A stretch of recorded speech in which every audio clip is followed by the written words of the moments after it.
오늘 1절, 2절 한번 보시겠어요? 예수께서 길을 가실 때에 날 때부터 맹인된 사람을 보신지라 제자들이 물어 이르되 라삐여 이 사람이 맹인으로 난 것이 누구의 죄로 인함이니까 자기니까 그의 부모니까. 자, 여기 우리 신앙의 굉장히 중요한 개념을 우리가 배울 수 있는 기회입니다. 그래서 예수님과 제자들이 길을 가고 있었는데 거기 날 때부터 눈이 멀어 있는 사람이 앉아 있었던 거예요. 근데 제자들이 질문을 합니다. 이 사람의 눈먼 것이 이 사람의 죄 때문입니까? 아니면 그들의 부모가 잘못해서 그런 것입니까? 그런 이제 질문을 던진 것이죠. 우리도 가끔 그런 이제 의구심을 가질 때가 있습니다. 날 때부터 뭔가 장애를 가지고 난 사람들, 아니면 큰 재난을 만난 사람들을 보면 저들의 죄의 값이 아닐까 그런 이제 생각을 하기도 하죠. 그럼 우리가 그런 상황들을 어떻게 바라보는 것이 건강한 시선일까라는 것에 대한 대답을 주고 있다라고 말씀드릴 수가 있겠습니다. 일단 이 세상에 존재하는 재앙과 질병의 배후에는 인간의 원죄라는 것이 분명히 존재하고 있습니다. 근데 특별한 몇 사람이 그런 장애를 안고 있거나 질병을 안고 있다 그래서 내가 죄가 없는 것이 아니라 우리가 죄인이기 때문에, 모든 인류가 죄인이기 때문에 그 죄의 그런 어떤 좋지 않은 열매들이 인간이 살아가는 세상 곳곳에 일어나는 거예요. 그래서 재난을 만나면 특별히 그 사람들의 죄 때문이 아니라 인간 안에 있는 모든 고통들이 사실은 모든 인간에 내재되어 있는 그 원죄로 인해서, 하나님을 반역한 원죄로 인해서 그런 일들이 벌어진다라는 것을 우리가 알 필요가 있죠. 그리고 분명한 것은 어떤 큰 재난이나 어떤 그 환난 그 배후에는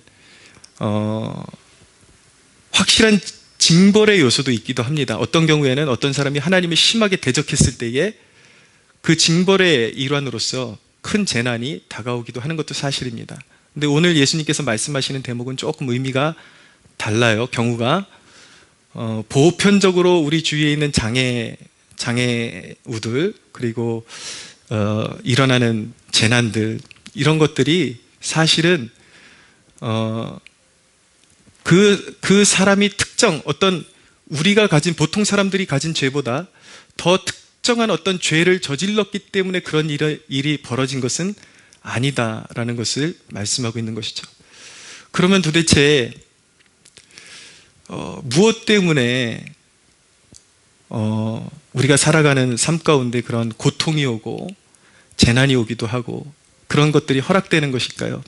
오늘 주님께서 그런 질문을 하는 제자들에게 말씀하신 그 대답이 무엇이냐면 3절입니다. 예수께서 대답하시되 이 사람이나 그 부모의 죄로 인한 것이 아니라 그에게서 하나님이 하시는 일을 나타내고자 하심이라 라고 말씀하죠.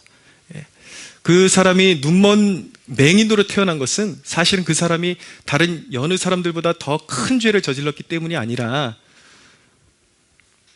하나님께서 그를 통해서 행하시는 일을 나타내시려고 그런 상황이 허락된 것이다. 장애가 허락된 것이다. 그렇게 말씀하고 있는 것입니다. 우리가 살아가는 세상에 미신적인 사상들이 좀 있는데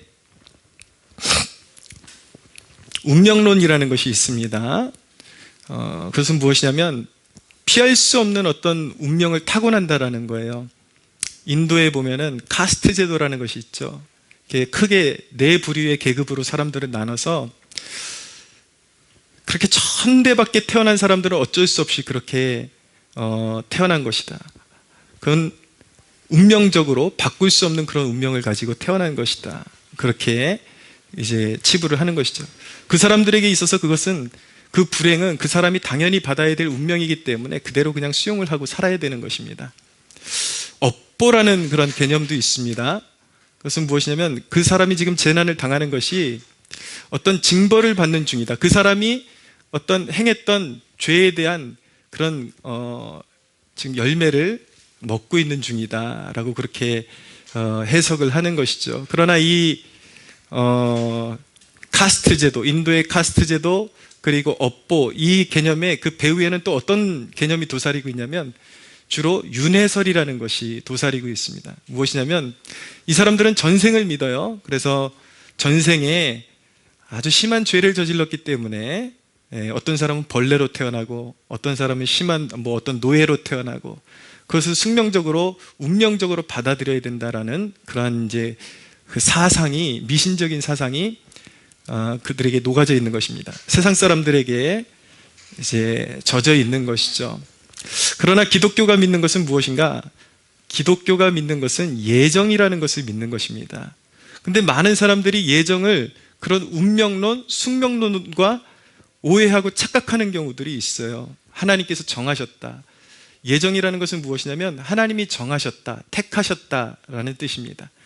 하나님께서 구원받을 자를 택하셨다라는 거예요.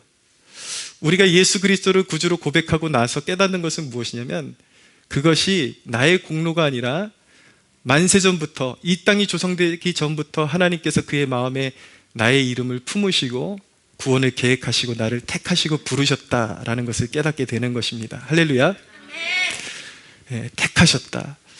그래서 부르심이라는 것이 있습니다. 사람마다 우리가 믿는 자로서 부르심이 있는데 직업적인 부르심, 그리고 직분적인 부르심. 어떤 사람은 이렇게 목회자로 부름받기도 하고 어떤 사람은 평신도로서 부름받기도 하고 또 하나님께 어떤 사명을 가지고 어떤 자리에, 특별한 자리에 부름을 받습니다.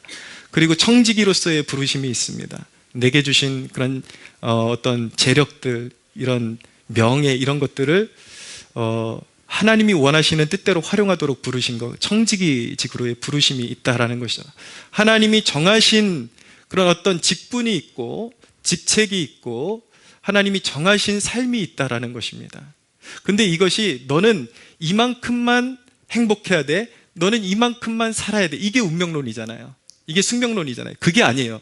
기독교의 예정은 너는 하나님이 부르셨는데 너는 요만큼만 행복해야 돼, 너는 요만큼만 살아야 돼, 그런 어떤 로봇같이 하나님께서 우리를 휘두르신다라는 의미에서 예정이 아닌 것입니다.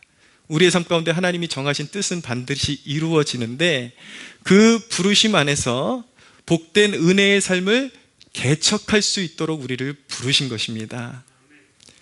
자, 무슨 의미냐면은 구약 성경의 여호수아에서 보면은 이제 하나님께서 모세를 통해서 여호수아를 통해서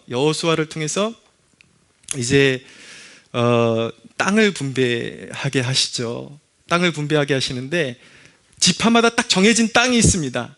예, 그 땅을 벗어날 수가 없어요. 그러나 요셉 지파가 자신들의 그 자손들이 번성하고 그 규모에 비해서 자신들이 얻은 땅이 너무 조금 작게 느껴지는 거예요. 솔게 느껴지는 거예요. 그래가지고 여호수아에게 와가지고 이제 우리 땅이 너무 좀 작습니다. 그러니까 여호수아가 뭐라 그러냐면 너희 땅에 보면은 아직도 개간되지 않은 산지가 천치로 널려 있다. 그 땅을 개간하고 개척하라 라고 말씀하는 거예요. 그러니까 하나님께서 우리에게 주신 어떤 분량이 있는데 그 분량이 하나님께서 너는 이만큼만 행복하라고 정해주신 것이 아니라 하나님께서 우리의 삶을 향하신 어떤 뜻과 숨은 계획을 가지고 계시다라는 것을 믿고, 그리고 하나님께서 우리와 함께 하시면 적진을 부수고 또 그 땅을 차지하리라는 그런 믿음을 가지고 우리는 그 믿음 안에서 은혜의 삶을 개척할 수 있도록 부름받은 사람들이라는 것을 깨달아야 하는 것입니다. 할렐루야. 예, 성경 곳곳에 보면 하나님께서는 아주 보잘것없고 별것 아닌 사람들을 부르셔서 그들의 인생을 송두리째 바꿔버리는 그런 축복을 주십니다. 아브라함이라는 평범한 인물을 부르셔서 아브라함이라고 이름을 바꿔주세요. 너는 열국의 아버지가 되라 라고 그렇게 이름을 바꿔주시는 것이죠. 야곱이라는 사람의 이름의 뜻은 발 뒤꿈치를 잡았다라는 뜻입니다. 약간 좀 얍삽하고 야비한 기질이 좀 있었어요, 야곱이. 근데 야곱을 하나님께서 연단시키시면서 너의 천성적인 기질은 조금 욕심도 많고 모난 부분이 많지만 내가 너를 다듬어서 이스라엘로 바꿀 것이다. 그래서 너의 이름을 이스라엘이라 하리라. 이스라엘로 그의 삶을 바꿔주십니다.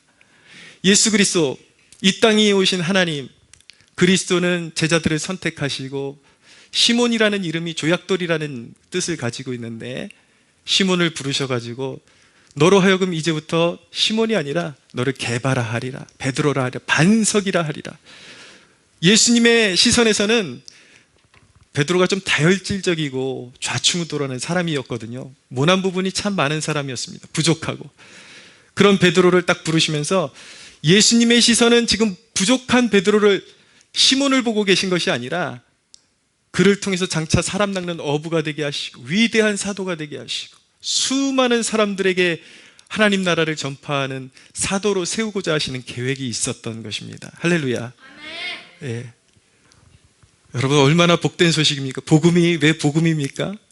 단순히 그냥 죽어서 천국 가서요? 그것이 아니거든요. 그리스도께서 십자가에서 우리의 저주를 담당하셨어요. 그래서 세상 사람들은 운명이다, 숙명이다 이름으로 너 업보를 받는 거야 이러고 끝나지만 복음 안에서는 아니에요. 가장 큰 저주라고 생각했던 것이 그리스도 안에서 우리가 겪고 있는 고통을 바라보면 그 안에서 사명이라는 그 금광 같은 그 놀라운 축복을 발견하게 되는 것입니다. 여러분, 우리가 살아가면서 예수님 믿는 사람들도요, 재난을 만날 수 있습니다. 어떤 경우에는 불행하게 자기 자식들을 먼저 떠나보내야 되는 그런 아픔을 겪기도 합니다.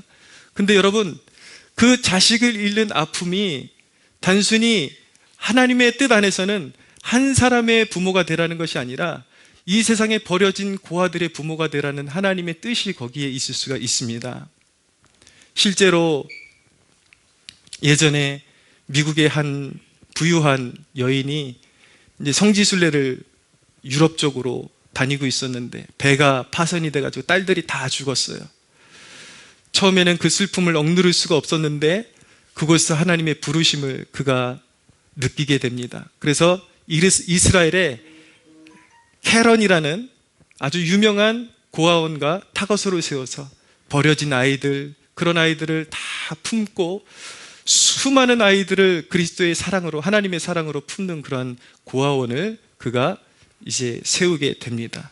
그런 부르심이 있다라는 것이죠. 누군가에게는 가난이 너무나도 혹독하고 아픔이 될 수가 있는데 그것이 알고 보니까 목회자로서의 부르심이 있을 수 있다라는 것이죠. 세상 사람들은 그렇게 생각해요. 내가 가난하기 때문에 나는 세상에 늘 손 벌리고 도움을 구해야 되고 나는 비참한 인생이야. 그렇게 생각할 수 있지만 그리스도 안에서 그 가난 안에 있는 사명을 발견하게 되면 그 가난을, 나는 가난하지만 오히려 부유한 사람들보다 더 나눌 것이 많다라는 것을 깨닫게 되는 것입니다. 그 사람을 통해서 하나님의 말씀이 증거되어 인생의 어둡고 시리에 젖은 영혼들이 그 사람의 말씀을 듣고 살아나는 역사가 일어나게 되는 것입니다. 할렐루야. 조지 뮬러라는 사람은 원래 부유한 집안에서 태어나긴 했지만 신앙을 지키기 위해서 자기의 부유를 다 버렸습니다. 무일전에 완전히 가난한 사람이 되었습니다. 그러나 그는 온전히 하나님 한 분만을 의지해서 고아들을 2,000명을 먹이는 고아들의 아버지가 되었습니다. 예, 내가 많은 것을 가져야만 먹일 수 있는 존재, 나눌 수 있는 존재, 무언가 기여할 수 있는 존재, 세상을 이롭게 할 수 있는 존재가 될 수 있다라는 것은 고정관념이고 그것은 세상적인 관념이에요. 그리스도 안에 있는 축복은 우리가 생각하는 것보다 놀랍고 그리스도 안에 있는 능력은 우리가 기대고 바라는 것보다 더 풍성한 은혜임을 믿으시기 바랍니다. 우리 안에 있는 고통을 그리스도 안에서, 그리스도께서 내 인생을 품으셨다라는 그 믿음 안에서 바라보면 그 안에 숨겨져 있는 놀라운 사명, 놀라운 축복을 발견하게 되는 것입니다. 그렇기 때문에 여러분, 그리스도는 세상의 빛이십니다. 그분을 바라볼 때에 예수 그리스도 안에 있는 하나님의 영광을 발견하게 되는 것이고, 그리고 연약한 내게로부터 시선을 돌려서 그리스도께서 비추시는 그 빗줄기를 따라가다 보면은 그곳에 집중하면 내 인생에 있는 그 고통이 아니라 하나님의 비전이 있음을 발견하게 되는 것입니다. 할렐루야. 우리의 연약함을 그리스도께서 품에 안아주시면 그 연약함, 그 고통이 정금과 같이 변화되고 그것이 사명이 되고 비전이 되고 또 그리스도 안에서 그 사명을 붙들고 나가게 되면 그리스도 안에서 그리스도의 능력, 부활의 능력으로 말미암아 하나님의 뜻이 저와 여러분들의 삶 가운데 성취되어지는 놀라운 축복을 누리게 되는 것입니다. 할렐루야. 오늘 말씀을 보면 우리를 향하신 또한 아주 특별한 부르심이 있다는 것을 배우게 됩니다. 자, 보십시오. 4절 5절을 보십시오. 함께 읽어보겠습니다. 시작. 때가 아직 낮음에 나를 보내신 이의 일을 우리가 하여야 하리라. 밤이 오리니 그때는 아무도 일할 수 없느니라. 내가 세상에 있는 동안에는 세상의 빛이로라. 자, 여기 4절에 보시면 때가 아직 낮이다. 그래서 나를 보내신 이의 일을 하여야 하리라 라고 말씀하는데, 낮이라는 것은 액면 그대로 해석을 하면 공생의 기간을 말씀하는 거예요. 예수님께서 이 땅에 육신을 입고 사역하시는 그 때를 말씀하는 것이죠.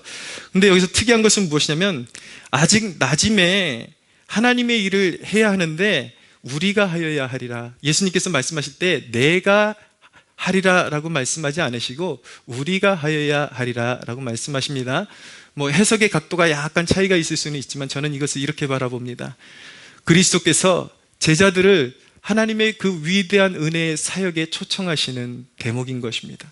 이것은 또한 우리를 향하신 하나님의 위대한 사역, 그리스도의 위대한 은혜의 사역에 동참하게끔 만드시는 그런 초청이라고 말씀드릴 수가 있는 것입니다.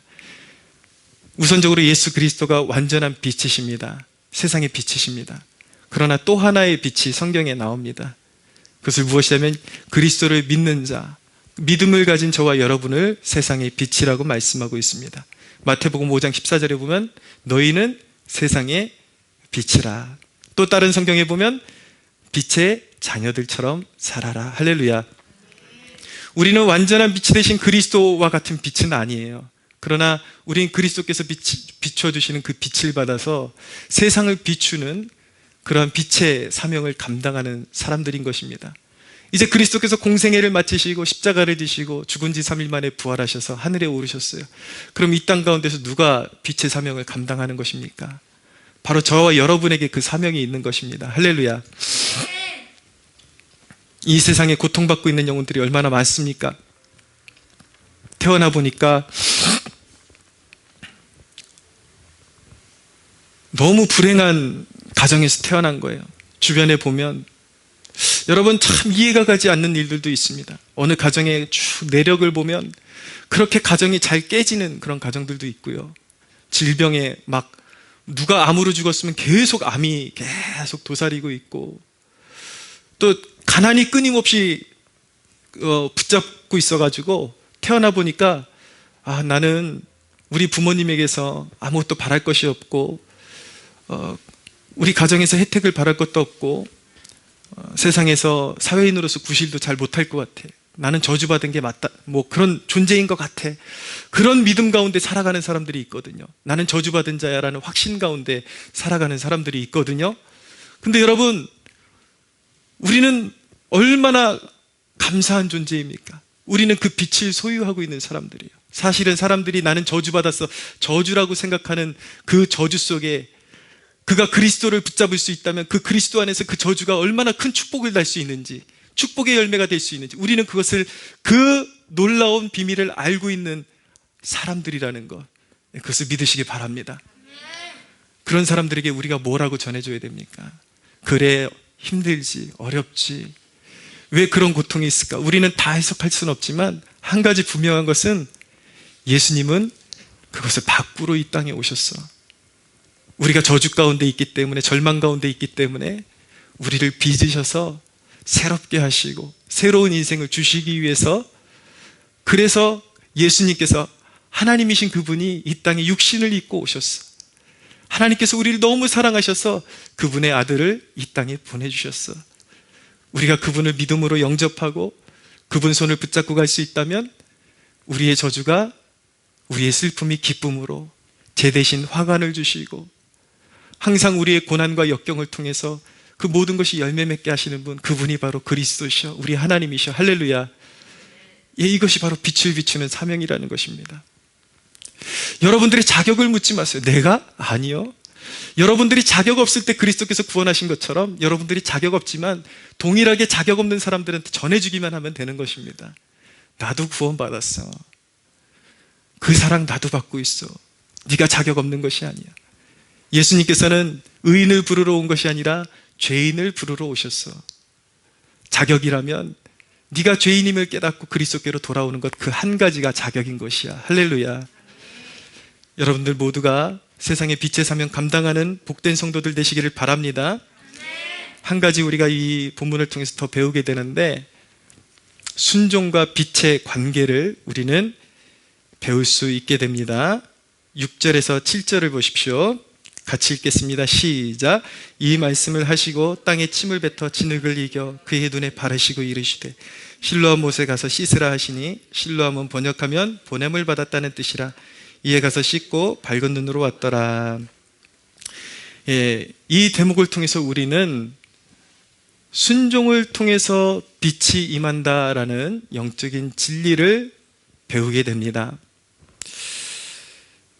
예수님께서 이 맹인에게, 날 때부터 눈이 먼 사람에게 어떤 일을 행하시냐면, 이제 치유의 역사를 일으키시는데 좀 독특한 일을 행하십니다. 땅에 침을 뱉으셔서 흙을 이겨가지고 그의 눈에다가 탁 붙여주신 거예요. 처음에 그 느낌을, 어떤 느낌을 받았을까요? 굉장히 좀 칙칙하고 어두운 눈인데, 가뜩이나 보이진 않는데 그래도 이렇게 날씨가, 그러니까 날이 밝으면 뭔가 이렇게 빛이 희미하게 느껴지기라도 하잖아요. 근데 그 진흙 덩어리를 눈에다가 턱 붙이고 나니까 더 깜깜한데 더 어두운 그 느낌, 그리고 더 무거운 짐을 진 것 같은 그런 느낌. 여러분, 그리스도께서 우리의 삶 가운데 놀라운 치유의 권능을 행하러 오실 때에 그런 역사들이 있다라는 것을 꼭 기억하시기를 바랍니다. 어떨 땐 더 안 좋아지는 것 같아요. 내가 주님 믿고 신뢰하는데 상황이 더 악화되는 것 같아요. 그러나 치유의 과정인 것입니다. 그분을 신뢰하십시오. 그래서 이 맹인이, 예수님께서 이제 가서 실로암에 가서 씻으라 그러니까 이 맹인이 가서 씻었어요. 쫙 씻어내니까 한평생 보지 못했던 눈에 시력이 돌아오고 빛이 보이고 사람들이 보이고 놀라운 영광스러운 모습들이 보이게 된 것입니다. 근데 여러분, 여기서 중요한 것은 무엇이냐면, 실로암이라는 연못이 능력이 있기 때문에 눈이 열린 게 아니에요. 실로암이라는 연못을 예수 그리스도께서 지정하셨기 때문에 치유의 역사가 일어난 것입니다. 할렐루야. 무엇인가 그리스도의 말씀에 따랐기 때문에 치유가 일어난 것입니다. 능력은 어느 장소나 이런 것이 아니에요. 그분께서 말씀하셨느냐, 그분의 말씀에 순종하면 빛이 임하는 것입니다. 믿음은요, 순종을 통해서 진짜 믿음인지가 입증되는 것입니다. 우리는 믿으면 구원을 받습니다. 할렐루야. 십자가에 달리시고 부활하신 예수님을 믿으면 구원받는데, 우리가 그분을 믿는다라는 그 믿음이 어디서 증명되는가? 그분이 말씀하셨는데 순종하느냐, 그 순종에 의해서 우리의 믿음이라는 것이 입증되는 것입니다. 그러니까 순종이 없으면 믿음이 아닌 거예요. 그런데 그분의 말씀에 순종하면 빛이 비추어집니다. 빗줄기가 임하는 것입니다. 순종하면 비로소 깨닫게 되는 거예요. 이해가 잘 가지 않았는데, 잘 납득이 되지 않았는데 그분이 말씀하셨으니까 순종하면 나중에 그 과정은 이해가 안 가요. 더 무거워진 것 같고 더 힘들어진 것 같고, 나한테 왜 이런 일을 시키실까? 그러나 그분이 말씀하셨기 때문에 씻고 났더니 눈이 밝아지는 거예요. 그럼 깨닫게 되는 것이 무엇인가? 아, 그분이 진정한 구주이시구나. 그리스도께서 나를 이곳에 보내셨구나. 정말 그분은 하나님이시구나. 할렐루야. 순종하면요, 하나님을 삶에서, 새살 삶에서 경험하게 되어지는 축복을 누리게 되는 것입니다. 여러분, 어떤 인생의 무거운 장애물을 가지고 계십니까? 여러분은 어떤 무거운 짐에 짓눌려서 살고 계십니까?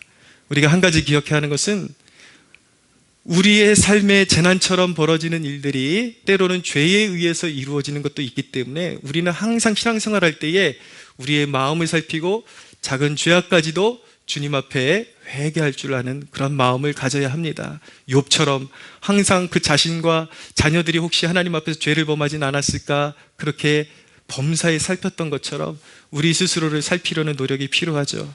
그러나 여러분, 남모를 고통을 여러분들 가지고 계시진 않습니까? 그러나 여러분 분명히 기억하십시오. 여러분들이 어떤 고통을 가지고 있든지 하나님께서 여러분들을 부르실 때에 그 부르심 안에는 여러분들이 얼마나 죄를 많이 범하나 하나님께서 죄를 하나둘 다 세시기 위해서 헤아리시기 위해서 여러분들을 부르신 것이 아니라 여러분들이 회개할 때 씻어주시고 여러분들에게 하늘의 복을 주시고 여러분들에게 하나님 그 자신이 여러분들의 전부가 되어주시기 위해서 여러분들을 부르셨다라는 것 의심 없이 받아들이는 여러분들 되시기를 바랍니다. 그 하나님이 나를 무한히 사랑하신다. 그리스도께서 나를 위해서 십자가를 지셨다. 그리스도께서 나를 부르셨다라는 그 믿음을 가지고 바라보잖아요. 삶의 해석이 달라지고 하나님 우리의 삶 가운데 그 무거운 고통 안에 있는 놀라운 축복들을 발견하게 되는 것입니다. 내 삶을 가로막고 있는 큰 돌인 줄 알았는데 알고 보니 인생의 디딤돌이었어요. 내 인생의 무한한 장애물인 줄 알았는데 그것이 나의 인생을 도약시키는 기회라는 것을 알게 된 것이에요. 실패인 줄 알았는데 그냥 인생을 포기하고 싶었는데 그리스도께서 내 인생을 붙들고 계시다라는 것을 확신하는 순간부터 그것은 실패가 아니라 사실은 사명이었던 것입니다. 할렐루야. 할렐루야. 여러분, 그리스도 안에서 불행한 인생은 없는 것입니다. 불행한 것은 왜 불행한 것인가? 그곳에 사명이 있는데 자꾸 아직도 행복을 세상처럼 세상 어딘가에서 찾으려고 하니까 이미 나에게 허락된 축복을 보지를 못하는 거예요. 사명을 찾지 못했을 뿐이지, 발견하지 못했을 뿐이지 그리스도 안에서 불행한 영혼은 없는 것입니다. 우리의 불행이 숙성이 되고 그것이 나를 단련하게 되고 하나님의 때가 되고 성령이 임하시면 그 고난이 축복이 되고 부족한 것들로 5,000명 먹이는 그런 역사에 우리는 쓰임받는 그런 존재가 되는 것입니다. 할렐루야. 사랑하는 여러분, 마지막으로 권면합니다. 그리스도와 함께 동행하십시오. 그리스도 밖에 있으면요, 그 고통은 그냥 고통이에요. 그리스도 안에 있으면 그 고통은 놀라운 축복의 통로가 되는 것입니다. 예수 그리스도 안에서 늘 그렇게 기도하십시오. 나의 눈을 밝혀주십시오. 여전히 내가 내 삶을 향하신 하나님의 뜻을 알지 못해서 여전히 신음하고 있는데 나의 삶의 고통 가운데 숨겨놓으신 하나님의 뜻을 알게 하여 주옵소서. 예수님, 나의 눈을 밝혀주십시오. 이 민족이 얼마나 고통스럽습니까? 교회가 얼마나 고통스럽습니까? 대적이 기승하고 교회는 처참한 수치와 수모를 당하는 것 같습니다. 그러나 이럴 때 우리는 더욱더 영적인 눈을 뜨고 우리는 하나님 앞에 이 민족교회의 앞길을 비추어 주옵소서. 할렐루야. 예, 주님께는 길이 있습니다. 바다에 길이 있었습니다. 이스라엘 백성들이 홍해 앞에 섰을 때 이제 다 죽었다 그렇게 고백했지만 시편의 기자는 이렇게 고백합니다. 그 바다에 길이 있었다. 우리 앞에 가로막고 있는 그 바다에 우리가 믿음의 눈을 뜨고 하나님을 바랄 때 그곳에 길이 있습니다. 할렐루야. 여러분들의 눈이 밝아지게 되기를 바라고 그리스도만이 우리의 구주야, 나의 구주라는 그것을 마음 깊이 깨달을 수 있는 영안이 열리는 그런 복된 여러분들 되시기를 축복합니다. 우리 하나님께 영광의 박수 올려드리겠습니다.